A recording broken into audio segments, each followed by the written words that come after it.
Hello दोस्तों। तो start करते हैं। आज का टॉपिक जो है वो एवोल्यूशन ऑफ पब्लिक हेल्थ और पब्लिक हेल्थ नर्सिंग का है।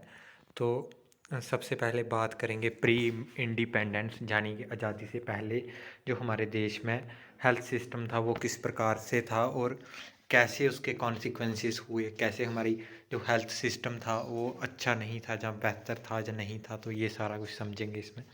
तो बात करते हैं 1920 से पहले की। तो अगर बात की जाए 1920 से पहले की, तो जो सबसे पहले जो मॉडर्न पब्लिक हेल्थ जो था उसका जो कंसेप्ट था वो इंडिया में कब आया था? 1859 में आया था। तो उसके बाद क्या हुआ कि इस कंसेप्ट के आने के बाद से जो एक सब नई कमेटी की डेवलपमेंट की गया, एक नई कमेटी का गठन किया गया जिसको बाद में बोला गया रॉयल कमेटी। और ये रॉयल कमेटी जो थी ये ब्रिटिश गवर्नमेंट द्वारा की गई थी ताकि ये अपनी कुछ रिकमेंडेशंस और जो कुछ सुझाव और कुछ सुजेशन दे सके गवर्नमेंट को, ताकि वो हेल्थ सिस्टम को इम्प्रूव कर सके। रॉयल कमेटी का गठन इसलिए हुआ था क्योंकि उस समय पे जो था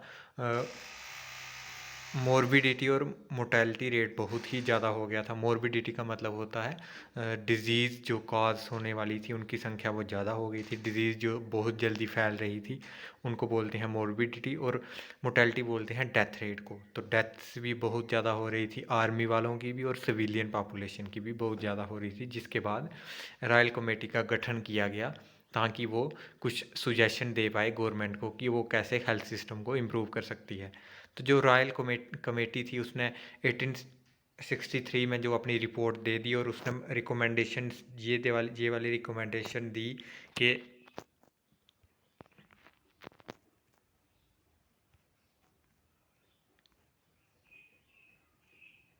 उसने रिकमेंडेशन दी sanitary commission of 5 person in Bengal, Bombay और मद्रास। उसने बताया कि जो सैनिटरी कमिश्नर कमीशन है उसको अपॉइंट किया जाए कहाँ कहाँ पे? बंगाल, बम्बई और मद्रास में। तो जो सैनिटरी कमीशन था जो बंगाल और मद्रास में, ये एडवाइस दिया गया तो इसको कुछ ज़्यादा किसी ने माना नहीं, गवर्नमेंट ने इसको इम्प्लीमेंट नहीं किया। और 1869 तक ये कमीशन जो था यानी कि जो रॉयल कमीशन और सैनिटरी कमीशन जो था इसका जो था वो खात्मा हो गया। ये धीरे धीरे ख़त्म हो गया, वर्चुअली एबॉलिश्ड कर दिया गया इसको। इसकी बात को इतना सुना नहीं गया और सैनिटरी कमीशन जो था उसके सिर्फ कमिश्नर ही बचे, यानी कि जो हेड ऑफिसर थे वही बचे, और ये कमीशन धीरे धीरे ख़त्म हो गया।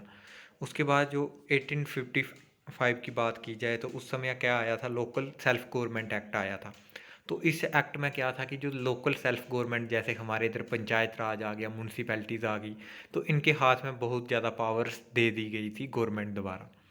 तो उन्हीं पावर के अंडर में 1888 में गवर्नमेंट ऑफ इंडिया डायरेक्ट किया हेल्थ, जो पब्लिक हेल्थ जो सर्विसेज हैं वो भी सेल्फ लोकल गवर्नमेंट के अंडर आ गई। मगर उसमें ये था कि ये अपने तरफ से किसी भी हेल्थ स्टाफ को अपॉइंट नहीं कर सकती थी जो लोकल बॉडीज़ थी। But no local public health staff was created for the same. तो जो लोकल जो लोकल गवर्नमेंट थी, जो लोकल सेल्फ गवर्नमेंट थी, वो किसी भी हेल्थ स्टाफ को अपॉइंट नहीं कर सकती थी अपने तौर पे। उसको सेंट्रल गवर्नमेंट यानी कि गवर्नमेंट ऑफ इंडिया की सुजेशन लेनी पड़ती, और वो सारा काम गवर्नमेंट ऑफ इंडिया ही करती थी।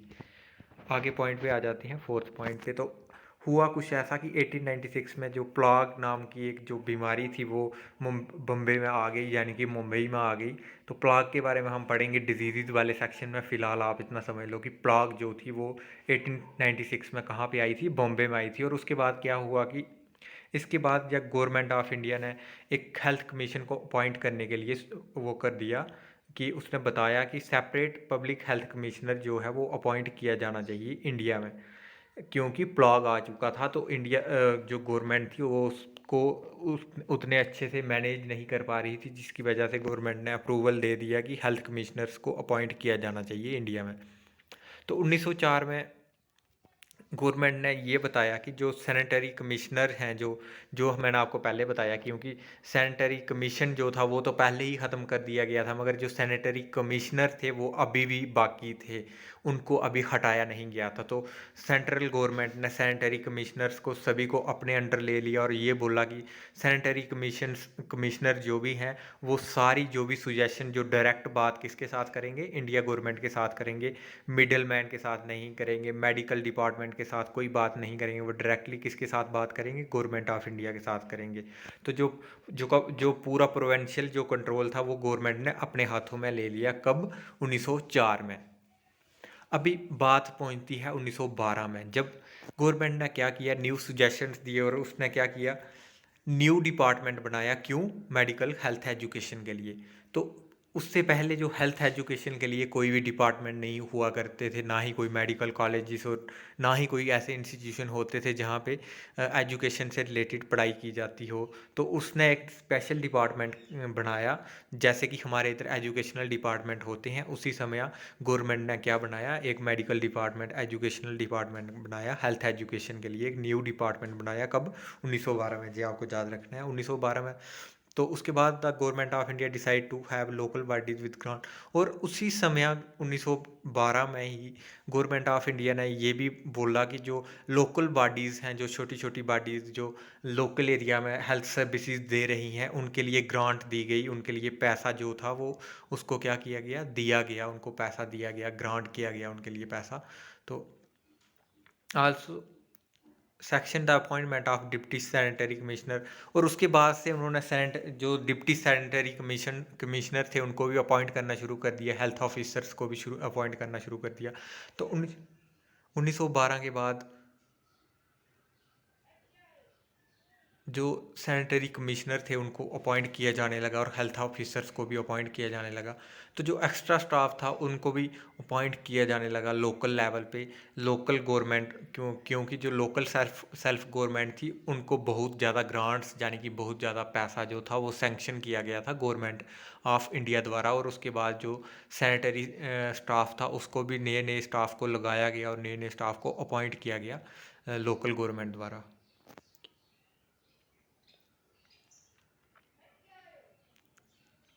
तो गवर्नमेंट ऑफ इंडिया ने ये बताया कि जो जनरल डायरेक्शंस होंगी और पॉलिसीज़ जो होंगी पब्लिक हेल्थ की, वो हमेशा गवर्नमेंट ऑफ इंडिया के हाथ में ही रहेंगी। उस पे लोकल गवर्नमेंट का जो वो था, काम था, वो तब तक अभी तक जो था वो सभी लोकल सेंट्रल गवर्नमेंट के हाथ ही था 1912 के बाद। मगर दिस पोजीशन है टिल ये 1990 तक ही चला, 1919 तक ही चला, यानी कि 1919 तक ही चला कि जो ज़्यादातर जो पावर्स थी हेल्थ के रिलेटेड वो किसके हाथ में थी, गवर्नमेंट ऑफ इंडिया के हाथ में थी, यानी ब्रिटिशर्स के हाथ में थी, लोकल गवर्नमेंट के हाथ में कोई भी पावर्स नहीं थी। और जब 1920 जन से लेके 1921 में एक नया एक्ट बना जिसका नाम था municipality and local bodies act.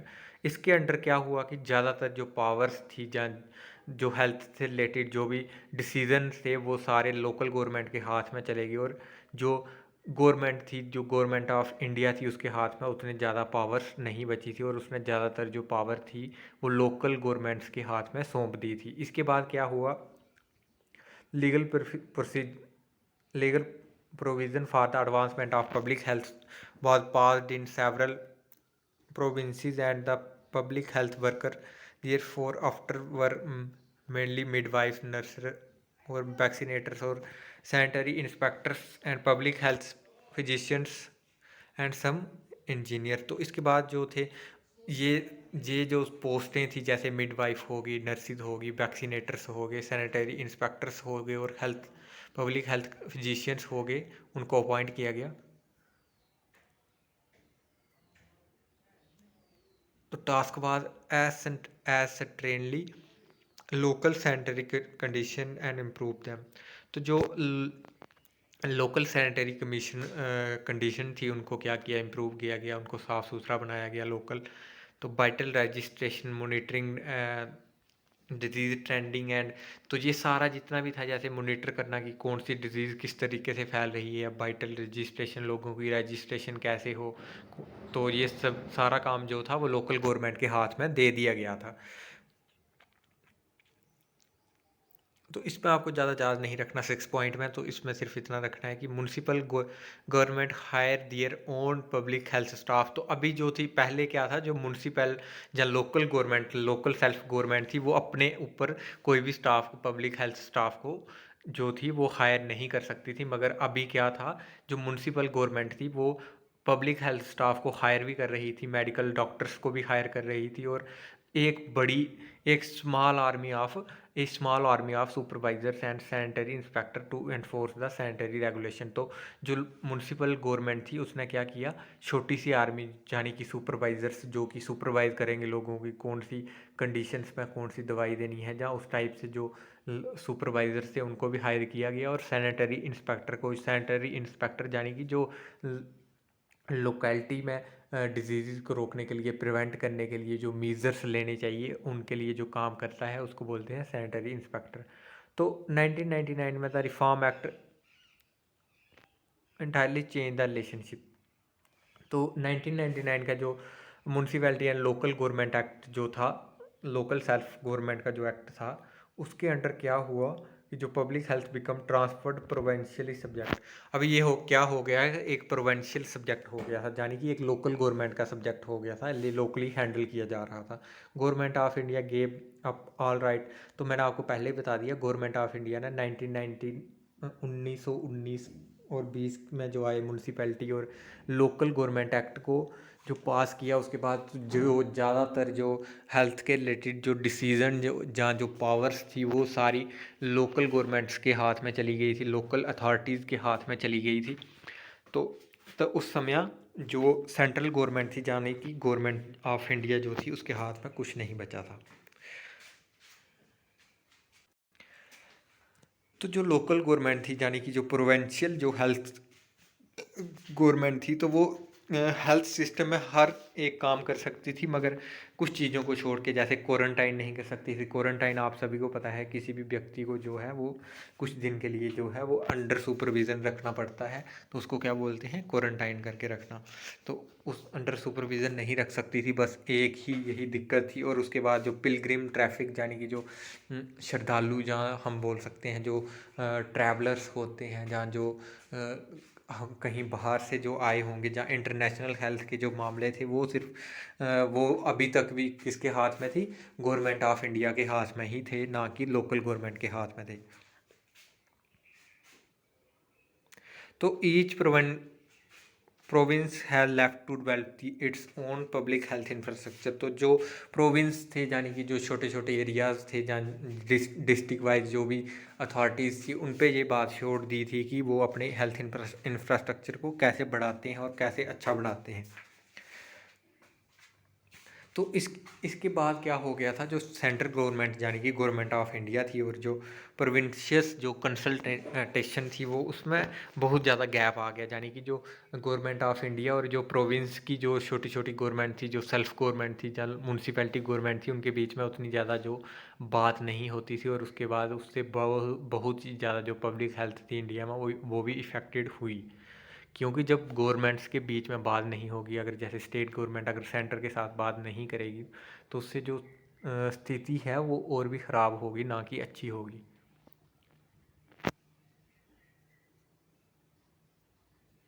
Public health was the responsibility of. तो अभी बात की जाए तो जो पब्लिक हेल्थ थी वो किसकी रिस्पॉन्सिबिलिटी थी, डिस्ट्रिक्ट बोर्ड। जो डिस्ट्रिक्ट बोर्ड किसके अंडर होता था, लोकल सेल्फ गवर्नमेंट के अंडर होता था। तो ये लोकल सेल्फ गवर्नमेंट का ही एक डिपार्टमेंट था, डिस्ट्रिक्ट बोर्ड। तो डिस्ट्रिक्ट बोर्ड में जो हेड होता था, उसके अंडर क्या काम करते थे, सैनिटरी इंस्पेक्टर जो काम करते थे। और वो जिसका काम, वो रिस्पॉन्सिबल होता था हर एक टाइप की जो सर्विस है वो लोगों तक पहुंचाना, हेल्थ सर्विसेज को लोगों तक पहुंचाने का काम किसका होता था, सैनिटरी इंस्पेक्टर। और ये किसके नीचे काम करता था, डिस्ट्रिक्ट बोर्ड। जो डिस्ट्रिक्ट बोर्ड या डिस्ट्रिक्ट हेल्थ ऑफिसर होता था, उसके अंडर काम करता था। अगर किसी वजह से जो डिस्ट्रिक्ट हेल्थ ऑफिसर अगर काम पे नहीं होता था, जहाँ एब्सेंट होता था, तो उस समय पे जो सिविल सर्जन होते थे, तो वो रिस्पॉन्सिबल होते थे ऑल टाइप ऑफ सर्विसेज, जैसे कि वैक्सीनेशन करवानी है, कंट्रोल ऑफ वैक्सीनेशन स्टाफ को अपॉइंट करना है, जहाँ किसी को ट्रांसफ़र जहाँ कुछ भी करना है, वो किसके हाथ में होता था, सिविल सर्जन के हाथ में होता था, अगर किसी केस में डिस्ट्रिक्ट हेल्थ ऑफिसर नहीं हो तो। Taking charge of operations during epidemics. Epidemics मतलब कि एक ऐसी बीमारी जो कि एक पूरे एरिया में फैल रही हो, तो उस समय पे जो वो ऑपरेशन का जो चार्ज था वो कौन ले जाता था, कौन ले सकता था, सिविल सर्जन ले सकता था, अगर जो डिस्ट्रिक्ट हेल्थ ऑफिसर वो अवेलेबल नहीं होता तो उसके हाथ में सारी पावर्स दे दी जाती थी, किसके हाथ में, सिविल सर्जन के हाथ में। तो अगर बात की जाए matters of public health apart from being the head of the medical administration with the support of assistant surgeon, तो जो सिविल सर्जन होता था उसके साथ जो उसकी सपोर्ट में असिस्टेंट सर्जन्स होते थे, सब असिस्टेंट सर्जन, उनके बाद जो सब असिस्टेंट सर्जन्स होते थे हॉस्पिटल में वो उनको असिस्ट करते थे, किसको, सिविल सर्जन को असिस्ट करते थे। ये सारे असिस्टेंट सर्जन और सब असिस्टेंट सर्जन को क्या करते थे, असिस्ट करते थे, अगर जब डिस्ट्रिक्ट हेल्थ ऑफिसर नहीं होता तो। Rural health units through district, तो ये सारा जो काम जाम था जैसे सिविल सर्जन के अंडर आ जाता था, कंट्रोल ऑफ द बोर्ड। तो जो सिविल सर्जन होता था ये किसी के अंडर नहीं होता था, यानी कि ये जो डिस्ट्रिक्ट बोर्ड होता था उसके अंडर काम नहीं करता था।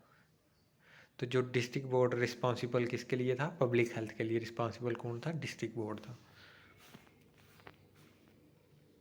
For the municipalities the government of India in 1912, तो मैंने आपको पहले ही बता दिया कि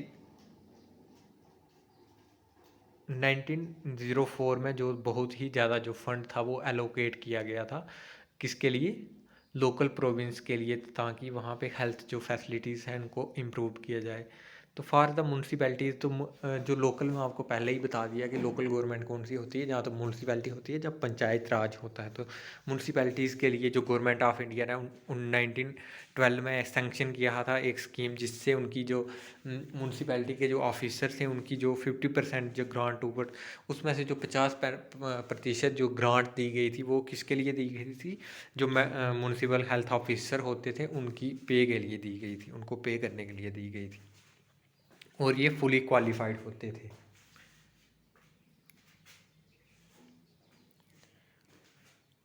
तो गवर्नमेंट ने ये समझा कि अगर वो ऐसा करेगी, इनको ग्रांट देगी, अगर वो एक्स्ट्रा पैसा देगी, इनको पे करेगी, तो इससे क्या होगा, जो हेल्थ फैसिलिटीज़ जो हैं लोकल में वो अच्छे से वर्क करना शुरू कर देगी।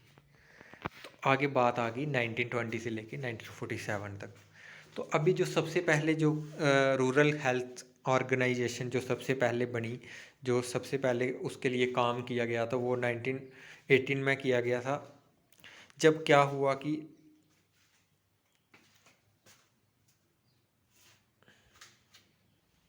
उस समय क्या हुआ कि डिस्ट्रिक्ट बोर्ड को चाहिए था district health officer and subordinate staff under the local self government. तो उस समय क्या हुआ कि जो डिस्ट्रिक्ट हेल्थ ऑफिसर जो मैंने आपको पहले ही बता दिया, और उसके साथ जो उसका सबऑर्डिनेट स्टाफ यानी कि जो उसके साथ काम करने वाले जो लोग थे उनको अपॉइंट किया गया लोकल गवर्नमेंट एक्ट, जो मैंने आपको पहले ही बता दिया, उसके अंडर उनको क्या किया गया, अपॉइंट किया गया। और ये क्या करते थे, ये हर एक कुछ एरियाज में जाके जैसे डिस्ट्रिक्ट के अंडर ब्लॉक्स होते हैं, तो ब्लॉक में जाके ये क्या करते थे, एक ऑर्गेनाइजेशन बनाते थे जो कि पूरे लोगों को सर्विस प्रोवाइड करती थी। ये एक न्यूक्लियस बनाते थे, न्यूक्लियस हमें पता है सेल के सेंटर में होता है, तो ये एक सेंटर प्लेस में एक ऑर्गेनाइजेशन बनाते थे जो पूरे एरिया को हेल्थ सर्विसेज प्रोवाइड करती थी। और इस एरिया को क्या बोलते थे, पब्लिक हेल्थ सर्कल्स। इन यूनिट्स, जहाँ ये यूनिट्स जो बनाई जाती थी सेंटर में जो पब्लिक को सर्व करने के लिए, तो इनको क्या बोलते थे, पब्लिक हेल्थ सर्कल्स। जी आपको याद रखना है। तो staff proposed as the assistant, तो इनमें जो स्टाफ होता था, इन यूनिट्स में जो स्टाफ होता था उसमें कौन कौन होता था ये हम समझेंगे। असिस्टेंट हेल्थ ऑफिसर होता था, क्योंकि जो डिस्ट्रिक्ट हेल्थ ऑफिसर होता था उसके बाद जो उसके नीचे काम करता था वो कौन करता था, असिस्टेंट हेल्थ ऑफिसर, जो कि एक एरिया का हेड हुआ करता था, यानी कि उसको हम बोलते थे सैनिटरी इंस्पेक्टर भी बोलते थे। वन सैनिटरी असिस्टेंट, और उसके बाद सैनिटरी इंस्पेक्टर के नीचे कौन काम करता था, एक सैनिटरी असिस्टेंट, जिसको हम क्या बोलते थे, हेल्थ असिस्टेंट भी। और एक होता था जो मेडिसिन कैरियर, जो दवाइयाँ लेके जाता था। और एक होता था कंटीजेनियस, तो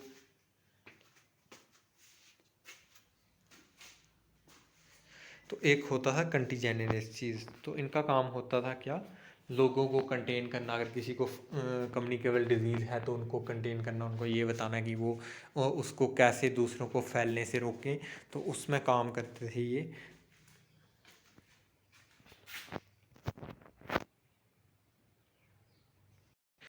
तो आगे हम देखेंगे are in charge of this rural public health unit. तो जो इस रूरल पब्लिक हेल्थ यूनिट होती थी, ये छोटा सा जानी कि जो इसको पब्लिक हेल्थ सर्कल भी बोलते थे, तो इसका जो इंचार्ज कौन होता था हमने पहले ही बता दिया, assistant health officer. Assistant health officer होता था, उसे हम क्या बोलते थे, सैनिटरी इंस्पेक्टर भी बोलते थे। They should not designated as assistant health officer. तो उसे हम असिस्टेंट हेल्थ ऑफिसर नहीं बोलते थे, क्योंकि जो असिस्टेंट हेल्थ ऑफिसर होता था उसके लिए क्वालिफिकेशन रिक्वायर्ड होती थी। तो हम जो सैनिटरी इंस्पेक्टर होता था उसको बाद में हम क्या नहीं बोल सकते थे, असिस्टेंट हेल्थ ऑफिसर नहीं बोल सकते थे। ये भी याद रख लेना है आपको कि किसको असिस्टेंट हेल्थ ऑफिसर नहीं बोला जाता था। तो वो किसको नहीं बोला जाता था, जो सैनिटरी इंस्पेक्टर हुआ करता था, क्योंकि असिस्टेंट हेल्थ ऑफिसर के लिए एक क्वालिफिकेशन रिक्वायर्ड होती थी। और शायद उस समय क्योंकि एजुकेशन सिस्टम उतना अच्छा नहीं था और हेल्थ सिस्टम की एजुकेशन तो बिल्कुल भी इंडिया में नहीं थी, तो उसकी वजह से जो क्वालिफाइड लोग थे वो बहुत ही कम थे, जिसकी वजह से सैनिटरी इंस्पेक्टर को हम असिस्टेंट हेल्थ ऑफिसर नहीं बोल सकते थे, पहले तो बोलते थे। इन प्री इंडिपेंडेंस ईरा बात करेंगे आज़ादी से पहले की, तो उस समय क्या था, the health services has two distinct component. तो जो हमारी जो हेल्थ सर्विसेज थी उनके दो अलग अलग कंपोनेंट थे, वो दो दो अलग अलग काम, दो दो अलग जगह पे काम कर रही थी। जो पहली थी वो प्रिवेंशन हेल्थ हजार्ड्स।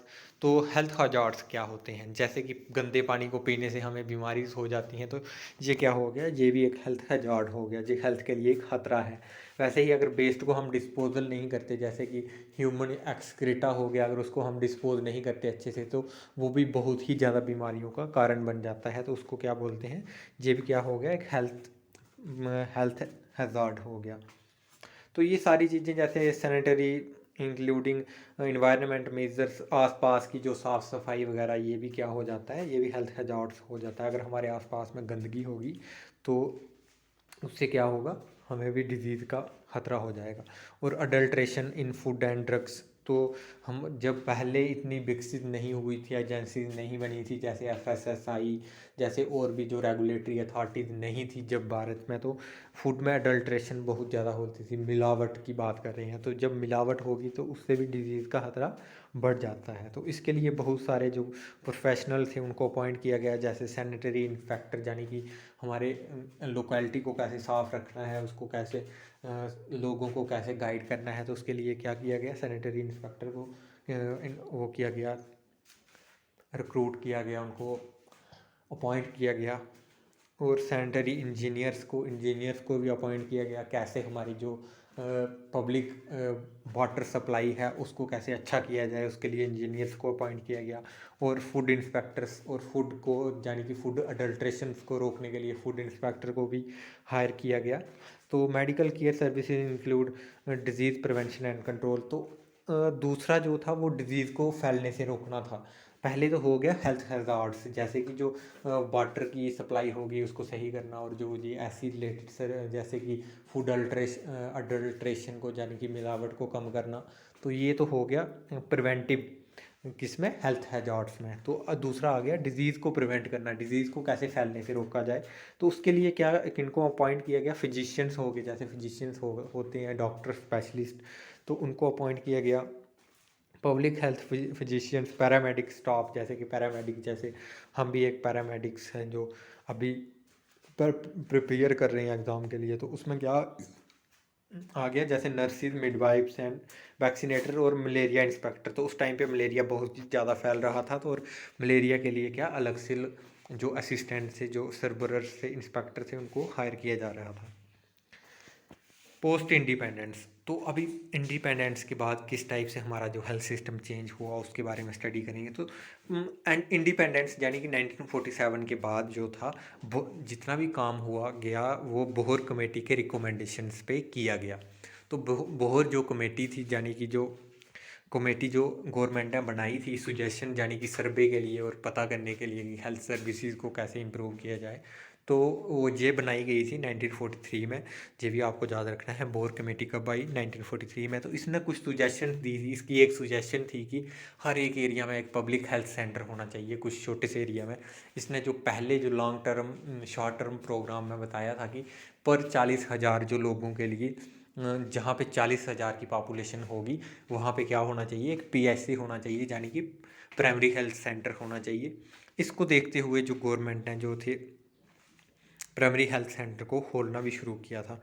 और इसी की रिकमेंडेशन पे क्या हुआ कि जो पोस्ट थी जैसे कि director general of Indian medical services and public health commissioner जो था, उसको क्या कर दिया? मर्ज कर दिया। ये दो अलग अलग जो पोस्ट थी, जैसे कि एक पोस्ट थी director general of Indian medical services, एक पोस्ट होगी, और दूसरी जो थी वो पब्लिक हेल्थ कमिश्नर। तो इन दोनों पोस्टों को मर्ज कर दिया एक ही में। तो उसका नाम क्या बना? Director general of public health services. तो उसको क्या बना दिया? Director general of public health services. तो जो director general of public health services था, तो ये क्या करता था? जो सेंट्रल गवर्नमेंट थी यानी कि जो यूनियन गवर्नमेंट थी, यूनियन गवर्नमेंट में कंफ्यूज नहीं होना, यूनियन गवर्नमेंट होती है गवर्नमेंट ऑफ इंडिया, यानी कि जो सेंट्रल गवर्नमेंट होती है उसको जो सुजेशंस देते हैं ना कुछ लोग, तो वो क्या कौन था? वो director general of health services जो था, वो कहाँ से मर्ज करके बना था? दो पोस्ट को मर्ज करके बनाया गया था, director general of medical services, और दूसरा कौन सा था? पब्लिक हेल्थ कमिश्नर को मर्ज करके क्या बनाया गया था? Director general of health services. और यही क्या था? ये गवर्नमेंट को सुजेशन देता था कैसे हेल्थ सर्विसेज को इम्प्रूव किया जाए और कैसे उनको बेहतर बनाया जाए। तो ये प्रिंसिपल एडवाइज़र था किसका? यूनियन गवर्नमेंट यानी कि सेंट्रल गवर्नमेंट का। और ये वाली एग्जांपल बहुत जगह जगह बाद में फॉलो भी की गई। तो जैसे जो सर्जन जनरल था, तो जैसे डायरेक्टर ऑफ पब्लिक हेल्थ था, इंस्पेक्टर जनरल ऑफ हॉस्पिटल था, उनको बाद में क्या बना दिया गया? Director of public health services. ऐसे ही ये ट्रेंड फॉलो होता गया। तो जैसे सर्जन जनरल होता है किसी एक मेडिकल कॉलेज में, तो उसको क्या बना दिया लास्ट में जाके? Director of public health services, उसको डायरेक्टर बना दिया पब्लिक हेल्थ सर्विसेज का। जैसे कि डायरेक्टर था कोई अगर पब्लिक हेल्थ का, तो उसको डायरेक्टर बना दिया पब्लिक हेल्थ सर्विसेज का। तो इसको आप ज़्यादा याद भी रखने की ज़रूरत नहीं है उतनी वैसे। तो अगले पॉइंट की तरफ बढ़ते हैं। तो नेक्स्ट पॉइंट में जब पोस्ट इंडिपेंडेंस यानी कि जब हमारी आज़ादी हो गई थी, तो उस समय क्या हुआ कि कोई बहुत ही ज़्यादा जो अलग अलग जो पोस्टें थी, जैसे कि अलग अलग जो पद थे, उनको क्या किया गया? मर्ज कर दिया गया। यानी कि अलग अलग जो ऑफिसर थे उनको मर्ज कर दिया एक में ही। तो उसमें क्या हो गया कि उन एरियाज़ में क्या लीडरशिप की कमी हो गई। जैसे कि लीडरशिप की कमी इस तरह से होगी कि जैसे पहले दो व्यक्ति काम कर रहे थे, एक जो डिजीज़ को प्रिवेंशन में कर रहा था, एक का काम एडवाइजरी करना था, और दूसरे का उसको क्या करना था? इम्प्लीमेंट करने का था। तो अभी दोनों कामों का बोझ एक के सर पे आ गया था। तो उससे क्या हुआ कि जो बहुत हद तक जो हेल्थ सिस्टम था वो इफ़ेक्ट हुआ। इसको भी इतना आपको याद नहीं रखना, नेक्स्ट पॉइंट को आप थोड़ा याद रख लेना। After the recommendation of medical education conference in, तो उसके बाद क्या हुआ कि 1955 में क्या हुआ? एक कॉन्फ्रेंस हुई, मेडिकल एजुकेशन कॉन्फ्रेंस। इसमें क्या हुआ कि department of prevention and social medicine was establish in medical colleges of all over the country. तो इस कॉन्फ्रेंस के बाद क्या हुआ कि जो डिपार्टमेंट था कौन सा? Preventive and social medicine was establish. तो जो कौन सा department? Prevention and social medicine department जो थे, वो हर एक जीएमसी यानी कि गवर्नमेंट मेडिकल कॉलेज में जो एस्टैब्लिश किया गया। तो इसमें जो हाइजीन के बारे में बात की जाए तो क्या था? वो कमी आ रही थी हाइजीन के बारे में, उतनी ज़्यादा बात नहीं की जा रही थी। ज़्यादातर मेडिकल मेडिसिन और सोशल मेडिसिन पे ही बात की जा रही थी। तो इन्होंने लिखा हुआ है कि मेडिकल कॉलेज है the primary function of imparting under graduate medical education. तो आज भी अगर बात की जाए तो मेडिकल कॉलेजेस का जो काम होता है वो अंडर ग्रेजुएट्स को एजुकेशन देना होता है, मेडिकल एजुकेशन, हेल्थ एजुकेशन देना होता है। तो साथ साथ में वहाँ पे इलाज भी किया जाता है। तो आजकल के जो मेडिकल कॉलेजेस हैं वो दोनों काम करते हैं। तो उस समय पे जो प्राइमरी काम होता था मेडिकल कॉलेजेस का वो होता था एजुकेशन प्रोवाइड करना। तो फिर बात आती है मेडिकल पब्लिक हेल्थ डिपार्टमेंट और created in many states as a secretariat department of government in charge of medical public health administration of state as per detail function allotted to the department under article 66। तो ये आपको article को भी याद रखना है, कौन से आर्टिकल के अंडर जो था वो सेक्रेटरेट डिपार्टमेंट बनाया गया था हेल्थ को। तो सेक्रेटरेट का मतलब होता है ये एक ऐसा डिपार्टमेंट होता है गवर्नमेंट का जो पॉलिसीज़ को बनाता है, यानी कि पॉलिसीज़ को बनाता है, नए नए प्रोग्राम्स को बनाता है कि कैसे जो है वो हेल्थ सिस्टम वर्क करेगा, जो कोई भी डिपार्टमेंट कैसे वर्क करेगा। तो सेक्रेटरेट का काम होता है उनको क्या एडवाइजरी देना, यानी कि उनके लिए पॉलिसीज़ बनाना और उनके रोड मैप बनाना कैसे वो काम करेंगे। तो पॉलिसीज़ बनाने का काम होता है सेक्रेटरेट डिपार्टमेंट ऑफ गवर्नमेंट। तो उसके अंडर कब आया हेल्थ डिपार्टमेंट, सेक्रेटरेट में कब गया हेल्थ डिपार्टमेंट, सेक्रेटरेट कब बना हेल्थ डिपार्टमेंट का, तो वो बना 1955 के बाद। तो ये कौन से आर्टिकल के अंडर बना, article 66 clause number 3 of Indian constitution. और फिर एक सेक्रेटरेट बना और दूसरा क्या बना, डायरेक्टरेट ऑफ हेल्थ सर्विसेज। तो सेक्रेटरेट का मतलब था पॉलिसी बनाना और डायरेक्टरेट का मतलब होता है directorate of health services. Jammu Kashmir ने ही ये पोस्टें निकाली हुई हैं। तो यानी कि हेल्थ जो डायरेक्टरेट होता है उसका काम होता है सर्विसेज को ग्राउंड लेवल तक लेके जाना, लोगों तक पहुंचाने का काम किसका होता है, डायरेक्टरेट ऑफ हेल्थ सर्विसेज का। तो जो सेक्रेटरेट जो पॉलिसीज़ बनाता है, जो प्लान्स बनाता है, उनको लागू करना और लोगों को पहुंचाने का काम किसका होता है, डायरेक्टरेट ऑफ हेल्थ सर्विसेज का। तो उस समय पे जो हमारे आज़ादी के टाइम पे डायरेक्टरेट ऑफ हेल्थ सर्विसेज तो नहीं था, तो इसको 3 चीज़ों से मर्ज करके बनाया गया था। तो फार्मर 3 डायरेक्टरेट, तो जो पुरानी 3 डायरेक्टरेट थी वो कौन कौन सी थी, एक मेडिसिन आ गई, पब्लिक हेल्थ आ गई और पब्लिक हेल्थ नर्सिंग को मर्ज करके बनाया गया था। तो मैंने आपको पहले ही बता दिया जो डायरेक्टरेट ऑफ हेल्थ सर्विसेज था उसको 3 डिपार्टमेंट को मर्ज करके बनाया गया था। वो कौन से डिपार्टमेंट थे, एक आ गया हेल्थ सर्विसेज डिपार्टमेंट, दूसरा आ गया हेल्थ सर्विसेज नर्सिंग और जो तीसरा था हमारा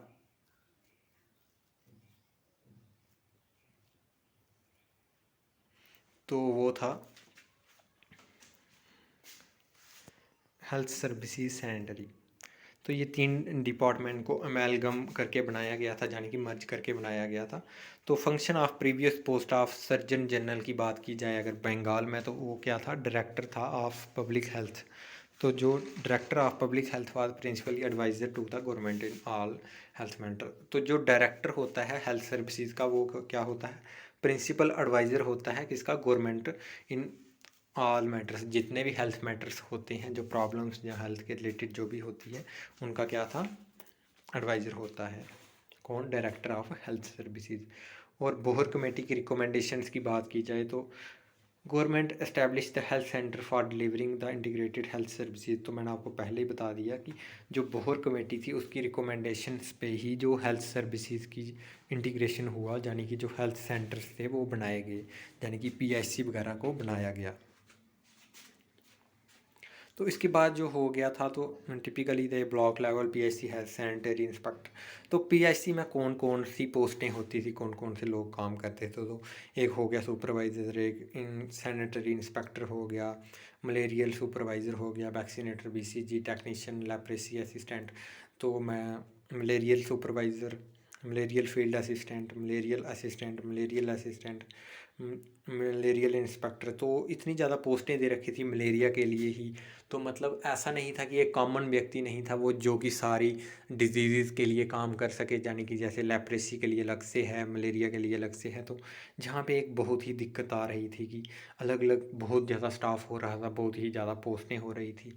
तो इसको देखते हुए बाद में बहुत ही ज़्यादा दिक्कत आ रही थी। तो ये स्टाफ जो था ये जहाँ तो डिस्ट्रिक्ट बोर्ड ने हायर कर रखा था और जहाँ तो कुछ प्रोग्राम्स के अंडर इनको हायर किया गया था। जैसे कि हमारे अभी एनआरएचएम आता है तो कुछ को एनआरएचएम अंडर के अंडर हायर किया जाता है, वहीं कईयों को डायरेक्टर रिक्रूटमेंट दिया जाता है, कईयों को सीधा जीएमसी हायर करता है। तो ये अलग अलग एजेंसीज जो थी वो हायर कर रही थी इनको भी। तो AWS come into exist under ICDS। तो AWS हो गया आंगनबाड़ी। तो ये किस में आ गया था, कौन से प्रोग्राम के अंडर आंगनबाड़ी वर्कर्स जो थे ये इनकी पोस्ट आई थी। तो इसको आपको याद रखना है, इंटीग्रेटेड चाइल्ड डेवलपमेंट स्कीम। तो इसकी फुल फॉर्म याद रखनी है आपको, ICDS की, इंटीग्रेटेड चाइल्ड डेवलपमेंट स्कीम के अंडर ये आए थे आंगनबाड़ी वर्कर्स। तो इतना ही था। नेक्स्ट हमारा आ गया 1977 के बाद से लेके आज तक। तो उसके बाद की जो जितना भी काम हुआ, ये करतार सिंह कमेटी जो आई थी 1973 उसके अकॉर्डिंग हुआ।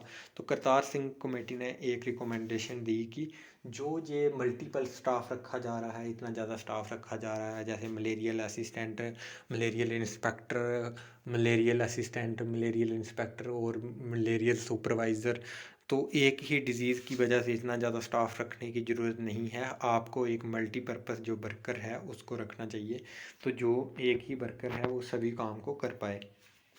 तो इसी को देखते हुए जो थे वो पॉलिसीज़ बनाई गई। Human resource are the centre of all public health system consider sharing of resource allocation of. तो इसने ये भी बताया, इस कमेटी ने, करतार सिंह कमेटी ने ये भी बताया कि जो थे वो क्वालिफाइड जो स्टाफ, जहाँ ट्रेंड जो स्टाफ है उसकी बहुत ही ज़्यादा कमी है, जिसकी वजह से वो जो है हेल्थ सर्विसेज उसने अच्छे से काम नहीं कर पा रही। तो करतार सिंह कमेटी का मेन जो यही था कि आपको एक मल्टीपर्पज़ स्टाफ जो है उसको बनाना चाहिए, जो हर एक चीज़ में काम करे, हर एक डिजीज़ के टाइम पे काम आ जाए। तो several national level policy plan and review the document underline sufficient number of doctors इन। तो उसने ये भी बताया कि सफिशेंट नंबर ऑफ डॉक्टर जो हैं वो अवेलेबल नहीं है हर एक हॉस्पिटल्स में, PSC में कोई भी डॉक्टर नहीं है। तो उसने ये बताया कि कुछ जो है वो जनरल जो मेडिकल ऑफिसर्स होने चाहिए और कुछ जो स्पेशलिस्ट जो हैं वो गवर्नमेंट को हायर करने चाहिए। तो इसके बाद जो है वो जो हेल्थ सिस्टम की डिलीवरी को उसको स्केल अप यानी कि बढ़ाने के लिए क्या कौन सा मिशन जो था वो लॉन्च किया गया, नेशनल रूरल हेल्थ मिशन। तो नेशनल रूरल हेल्थ मिशन के अंडर भी बहुत ज़्यादा लोगों को हायर किया जाता है। आज भी हम देखते हैं हमारे आसपास जो PHC में जो फीमेल मल्टीपर्पज़ काम कर रही हैं, जब मेल मल्टीपर्पज़ जो काम कर रहे हैं उनको क्या किया जाता है, हायर किया जाता है।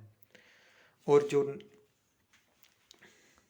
and new Indian public health standard norm for health facilitation to achieve their required many more doctor to enter the public। और उसने ये भी बताया था कि पब्लिक हेल्थ स्टैंडर्ड एक वो होती है, सोसाइटी है जो ये बताती है कि किस तरह से हेल्थ सिस्टम को इम्प्रूव किया जाए। और उसने ये भी बताया कि जो बहुत ज़्यादा डॉक्टर्स को हायर किया जाना ज़रूरी है। To be very specific, public health is a composition of discipline and strength and topic। तो इसमें आपको कुछ ज़्यादा नहीं बोलना। इसमें हमें इकोनॉमिकली और ये देखा गया कि number of academic discipline include public health drawn its strength from. तो जो पब्लिक हेल्थ की जो स्ट्रेंथ थी यानी कि जो शक्ति थी वो कहाँ से आई थी, नंबर ऑफ एकेडमिक डिसिप्लिन, बहुत ज़्यादा जो एकेडमिक डिसिप्लिन है जैसे एंथ्रोपोलॉजी होगी, हिस्ट्री होगी, इकोनॉमिक्स होगी और सोशियोलॉजी होगी, political science as well as epidemiological and statistics. Epidemiology हमने पहले ही पढ़ा था, ऐसी एक साइंस जहाँ ऐसा एक डिसिप्लिन होता है जो क्या डिजीज़ किस इम्पैक्ट से फैल रही है या किस रेट से फैल रही है उसको क्या करता है, पता करता है, उसके बारे में उसको क्या बोलते हैं, एपिडेमियोलॉजी। तो इस वीडियो में बस इतना ही था। तो आपको मैं लास्ट